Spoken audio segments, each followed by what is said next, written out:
Nos creemos comunicativos, pero muchas veces tal vez en un momento determinado no lo somos tanto. Hay confusiones en el mismo texto o concepto del mensaje, en las formas muchas veces, y es importante ante todo en la comunicación ser muy sinceros. Estas son algunas de las premisas, algunas, porque hay muchísimas más, del último libro de nuestro invitado, La comunicación integral.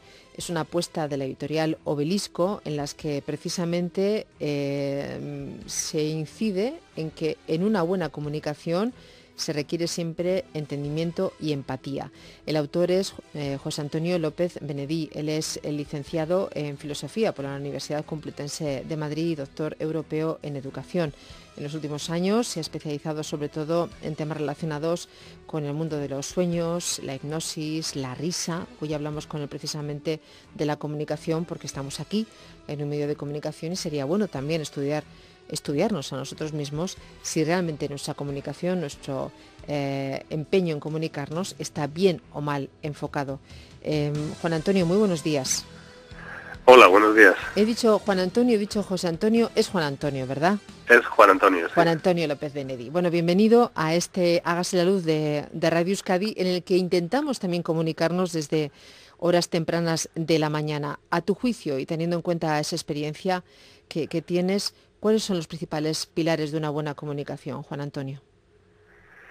Bueno, pues los pilares de una buena comunicación son fundamentalmente que haya un puente entre la persona que emite el mensaje a través de un medio como este, por ejemplo, o presencialmente, o de cualquier otra manera, y la persona o personas que van a recibir ese mensaje. Y que ese puente, pues que a veces damos por hecho, no es tan fácil. Por eso, como bien decías, hay que asegurarse de que existe esa empatía, que es el puente fundamental. Uh-huh. Esa empatía es como la onda portadora, igual que ocurre en la radio, que nos permite transmitir y compartir los mensajes. Y, por otra parte, los mensajes deben ser de ida y vuelta, aunque sé que en la radio es un poco difícil, pero la escucha activa es fundamental. Uh-huh.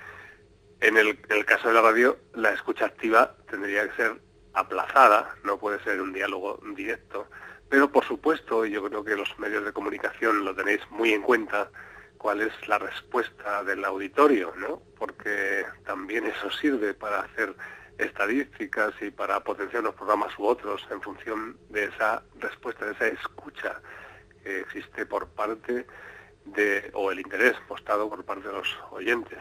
Así es. Esa escucha, escuchar también la respuesta a la otra persona y no simplemente transmitir, es un elemento fundamental. Ya lo creo. Aquí en Radio Euskadi tenemos además un teléfono del oyente que es el 901 44 0404, que permanece abierto, siempre disponible las 24 horas del día, los 365 días del año, y donde los oyentes, como tú bien dices, Juan Antonio, dejan muchas impresiones ahí grabadas y luego las vamos también dispersando, las vamos colocando en los diferentes espacios que tenemos aquí. Algunas incluso nos sirven para saber si vamos o bien o mal por el empeño que ponemos en cada programa. Nos sugieren, nos critican e incluso nos tiran de las orejas. Eso está bien, ¿eh?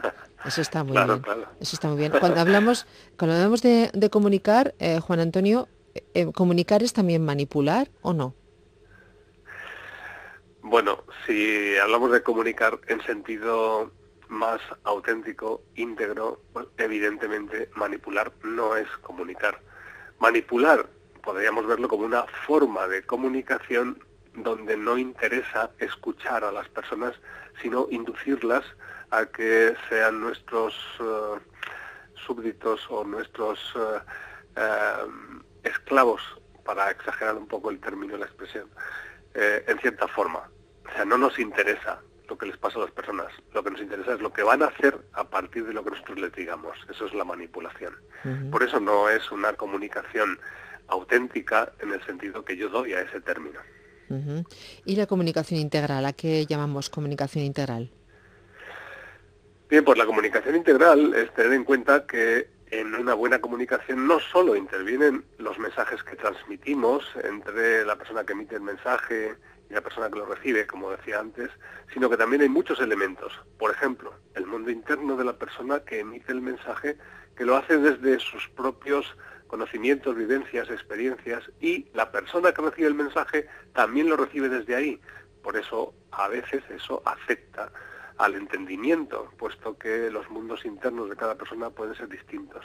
Pero al mismo tiempo también hay un medio a través del cual se transmite ese mensaje. En este caso puede ser la radio, pero hay muchos otros medios que están afectando o están condicionando el mensaje de una forma u otra. Y también hay un entorno en el que nosotros estamos transmitiendo ese mensaje en un espacio, en un tiempo, con una serie de presiones del entorno, de las circunstancias que están ocurriendo, que también van a condicionarlo. Todo eso hace que el mensaje sea un hecho complejo y que hay que tener en cuenta a la hora de llevarlo a cabo, para que la comunicación sea más adecuada. No obstante, también hay otros elementos que influyen, como por ejemplo el tono de voz, que es fundamental en la radio, por supuesto, y también lo que nosotros nos imaginamos y lo que sentimos, y aquellos elementos que a veces no son tan visibles en el mensaje mismo. ¿Esos elementos cuáles serían? Bueno, los elementos emocionales. Antes he hablado de la empatía, que es un elemento básico. No se le suele conceder mucha importancia, sin embargo es fundamental, porque eso determina que haya escucha activa, que haya interés, que haya deseo de construir algo en común. Como tú decías antes, cuando se escucha a los oyentes en la radio, pues también se puede construir el programa de una forma dialogada, por decirlo así, ¿no? Uh-huh. Escuchas los aspectos positivos o negativos para mejorar, es decir, hay un diálogo. Y ese diálogo puede hacerse también de manera no verbal, cuando estamos en presencia, a través de los gestos, a través de los tonos de voz. Nosotros podemos identificar elementos que nos permiten corregir, mejorar y profundizar en nuestro mensaje. Uh-huh. Cuando nos comunicamos y lo hacemos bien, Juan Antonio, al final nos retroalimentamos, tú y yo, cualquiera de nosotros. Todos los encuentros que tenemos a lo largo del día son vitales, todos aportan algo a nuestra vida y viceversa, ¿no? Exactamente. Y si lo hacemos desde este punto de vista, desde ese sentido coherente, todos deberíamos salir enriquecidos de una conversación, de una comunicación. Lo que no suele ocurrir, por desgracia, porque muchas veces salimos enfurecidos. Y eso es el desastre de la comunicación. La comunicación debería servir, como bien dices, para retroalimentarnos, para mejorar, para crecer, para conseguir beneficio mutuo en el sentido que sea. Esa sería la clave fundamental. Pero que por desgracia no se está teniendo tan en cuenta hoy, porque muchas veces estamos quizás presionados por el estrés, por las ansiedades, por la necesidad de vender cosas. No estamos tan acostumbrados a escuchar y construir con lo que las personas nos dicen, sino que nosotros queremos bombardear con nuestro mensaje. Y eso, a la larga y a la corta, pues tendrá una retroalimentación negativa, es decir, se puede volver contra nosotros mismos. Uh-huh. Yo recuerdo a los oyentes que estamos hablando con Juan Antonio López Benedí, autor del libro La comunicación integral, teorías y prácticas, porque también hay prácticas en este libro editado por Obelisco. ¿Hay personas más predispuestas a ser comunicativas, otras que les cuesta más? ¿Esto se aprende? ¿Se siente? ¿Es por imitación? Hay niños y niñas desde muy pequeños, muy comunicativos, hacen muchos gestos, sacan todo lo que tienen, el cuerpo habla antes de que ellos puedan hablar, incluso porque tal vez su entorno es un entorno también muy comunicativo, muy teatrero, muy teatral. Sin embargo, si las familias o los padres y madres son más cerrados, esos hijos también son mucho más herméticos. ¿Es algo matemático o hay variaciones? Hay variaciones, y afortunadamente, porque cada mundo o cada persona es un mundo, ¿no? La clave fundamental es que todos nos comunicamos y podemos mejorar nuestras habilidades de comunicación, sea cual sea nuestro punto de partida.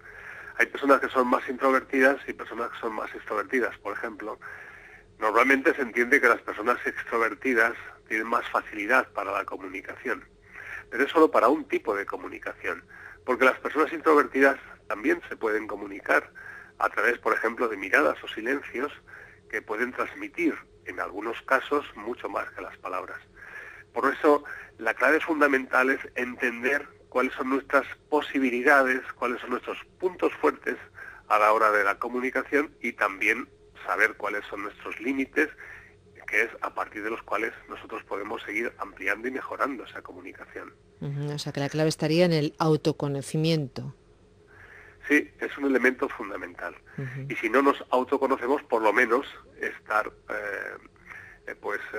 apoyándonos en personas que nos pueden dar alguna orientación. El libro, no obstante, está dirigido también en ese sentido, para darnos orientaciones que nos ayuden en ese autoconocimiento, chequear cuáles son nuestras posibilidades y nuestros límites, y con ejercicios, como también decías antes, para que esas indicaciones no se queden simplemente en aspectos teóricos, sino que también lo podamos aplicar de forma práctica. ¿Cuáles son los principales tropiezos, entre comillas, que tenemos a la hora de que no consigamos ser unos buenos comunicadores? Pues mira, uno de los principales tropiezos es nuestra propia inseguridad. A veces nosotros mismos dudamos de nosotros, de nuestra capacidad de comunicación e incluso de nuestro valor como personas. Y eso ya se convierte en un hándicap, se convierte en una limitación. Por eso es importante, a la hora de comunicarse, sentirse bien como persona, sentir que aquello que vas a decir es valioso y luego, por supuesto, también asegurarte de que lo que estás diciendo se corresponde con ese sentimiento. Pero es un punto de partida fundamental que a veces no se tiene tan en cuenta. Por eso, cuando hay inseguridad, eso hace que la comunicación sea más dubitativa y se tiendan a cometer más errores, tanto en la comunicación verbal como en la comunicación escrita. Incluso ahora por los medios como Internet o los mensajes por los teléfonos, incluso así se nota cuando una persona es más segura, es más asertiva a la hora de transmitir su mensaje o cuando no. Y eso ya está transmitiendo un primer efecto, una primera visión que está también condicionando, afectando o posibilitando el mensaje de comunicación o lo limita. Y los receptores, somos realmente gente avispada, nos quedamos con el contenido, nos quedamos solamente con el continente, hay personas que parecen comunicar muchas cosas, pero sin embargo no dicen absolutamente nada. Pues sí, también ocurre de todo en la comunicación desde el punto de vista pasivo o receptivo, porque ya dije antes que un elemento fundamental es la escucha activa. Y en este aspecto estamos todavía peor formados que con respecto a la transmisión del mensaje. En la escucha activa también hay que tener seguridad, hay que tener interés y concentración. Por desgracia, la vida que llevamos hoy con el estrés, con muchas preocupaciones, hace que a la hora de transmitir o de recibir un mensaje, pues no escuchemos adecuadamente, y porque estamos demasiado preocupados por lo que algunos llaman nuestra nube de abejorros. Y entonces no salimos de nuestros propios intereses o problemas o dificultades. Y eso es lo que nos lleva a lo que se llaman los diálogos de besugos, que cada uno va a su bola, como también se suele decir. Y por lo tanto no hay entendimiento. Y lo que llega al final de ese proceso, pues es una sensación como de frustración por ambas partes. A veces, cuando existe la presión en transmitir un mensaje, esa frustración también se combina con una agresividad a la hora de imponer las ideas, y entonces vienen las discusiones para tratar de convencer al otro, pero sin que haya un planteamiento de voluntad de entendimiento de base, lo cual pues convierte la supuesta comunicación enriquecedora en una batalla campal. Y por desgracia también asistimos en muchos debates a esto, o en muchos tipos de programas que vemos en televisión, por ejemplo, ¿no? A ese tipo de cosas. Ya lo creo. Si eso lo trasladamos al ámbito familiar, Juan Antonio, hay muchos padres que les cuesta encontrar la vía para comunicarse sobre todo con sus hijos adolescentes, una de las etapas por las que hemos pasado todos y que muchas veces queríamos incluso permanecer ahí, un poco en silencio, que nos dejaran un poco en paz. ¿Cuáles serían, a tu juicio, tal vez igual dos consejos para los oyentes que nos escuchan, cómo llegar al otro, en este caso a unos hijos, que parece que el propósito es aún más complicado, sin invadirles, respetándoles, pero haciéndoles ver que ahí están y están para lo que necesiten? Bueno, como has dicho, la etapa de la adolescencia es una etapa difícil, tanto para los adolescentes como para los padres, porque depende del lado en que estemos, a veces pensamos que nuestra parte es la peor, pero no, es por ambas partes, porque la adolescencia se caracteriza por un estado de confusión donde hay nuevas conexiones neuronales que tienen que establecerse y eso genera muchos tipos de conflictos, hay alteraciones hormonales. Por eso la comunicación no es fácil, no está en un ambiente de facilidad ya de partida para la comunicación. Por eso, desde el punto de vista de los padres, sería muy importante potenciar la escucha activa. Cuando un adolescente se siente escuchado y comprendido, eso abre la posibilidad de la empatía y la posibilidad de que también comparta sus dificultades, porque la mayor parte de las veces se siente juzgado. Y a veces el sentimiento de estar juzgado, ser juzgado, no es tanto porque sus padres o otras personas les juzguen, sino porque se juzgan a sí mismos. Y eso también lo hemos experimentado todos, ¿no? Nosotros en la adolescencia casi siempre pues tendemos a juzgarnos en un sentido o en otro, también para sobrevalorarnos de una forma excesiva o para condenarnos de una manera que no es justa. Y ahí es donde aparecen la mayor parte de los conflictos. Por lo tanto, la autoescucha también es un elemento fundamental, la escucha activa aplicada a nosotros mismos. Ya he dicho que la escucha activa, que es un elemento que no se suele tener en cuenta a la hora de la comunicación, no se suele dar mucha importancia, es fundamental. Si escuchas adecuadamente y en profundidad a las personas, tienes más posibilidades de comunicarte adecuadamente. Es muy bonito ese mensaje. Muy agradecida. Ha sido un placer, la verdad, Juan Antonio López Benedí, doctor europeo en educación y autor de muchos libros. Hoy nos acompaña este último, el titulado La comunicación integral, teorías y prácticas, editado por Obelisco. ¿Nos queda algo más? Bueno, queda todo un mundo por delante. Sí. Un mundo abierto a una comunicación, a un entendimiento y a muchas sonrisas Sí. que serán el fruto de esa comunicación positiva. Ojalá que sí, ojalá que haya muchos momentos y que los medios de comunicación a los que hemos hecho referencia y especialmente en la radio seamos también muy respetuosos para con quienes escuchan, porque cada uno de ellos está en un punto físico distinto y también en un punto emocional muy diferente, ¿no? Y nos da la sensación de que los mensajes tienen que ser para todos igual y esto es muy complicado. Pero bueno, intentaremos aprender. Mil gracias, Juan Antonio, una feliz mañana, ¿eh? Muchas gracias. Y un abrazo y que haya una buena comunicación. Que siempre la haya, gracias.